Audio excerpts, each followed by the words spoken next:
السلام عليكم. لو عايزين تعملوا حاجة حلوة وسهلة وسريعة ترطب على قلبكم في الحر ده بمكونات موجودة في كل بيت، بس هنعملها بفكرة جديدة ومش هنحتاج ان احنا نشتري حاجات من الفضاء الخارجي. يلا بينا نسمي الله ونصلي على رسول الله ونروح نشوف احنا عملنا الجمال ده ازاي.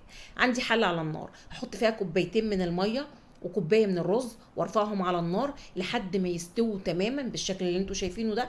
بعد كده هنزل بلتر من الحليب، ويفضل ان الحليب يكون بلدي، يعني بلاش نستعمل اللبن المبستر، يفضل ان الحليب يكون بلدي.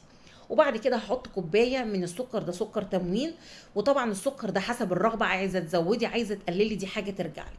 وبعد كده هجيب معلقه من النشا هدوبها في نص كوبايه من الحليب واضيفهم على الخليط واقلب كويس جدا عشان النشا ما يكلكعش معايا. واخر حاجه هحطها هي الفانيليا، وبكده الطبقه الاولى تكون جهزت معايا. احطها في قالب او تحطيها في قوالب صغيره وهدخلها التلاجة لحد ما تبرد، وعلى ما تبرد اروح اجهز الطبقه التانيه. الطبقة التانية هتبقى عبارة عن كوبايتين من عصير المانجا، هحط عليهم نص كوباية من السكر، وهحط عليهم كمان معلقتين من النشا، وهدوب الكلام ده كله الأول على البارد، أدوبه تماما لحد ما النشا يدوب معايا عشان النشا ما يكلكعش مني. وبعد كده أرفعه على النار طبعا مع التقليب المستمر.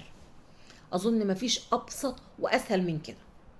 واول ما الخليط يبتدي ان هو يتقل معايا بالشكل ده ويغلي، طبعا خلاص الطبقه الاولى كانت بردت، هطلعها من التلاجة وهبتدي اصب الخليط بس بالراحه عشان ما يعملش حفر. وبعد كده زينته بقطع المانجا. اظن مفيش ابسط واسهل من كده. عملنا حاجه حلوه ترطب على قلبنا في الحر ده بمكونات موجوده في كل بيت. اظن يعني سكر وحليب ورز موجودين في كل بيت، والمانجا طبعا ماليه السوق. يا رب يكون الفيديو عجبكم وافادكم، وشكرا ليكم.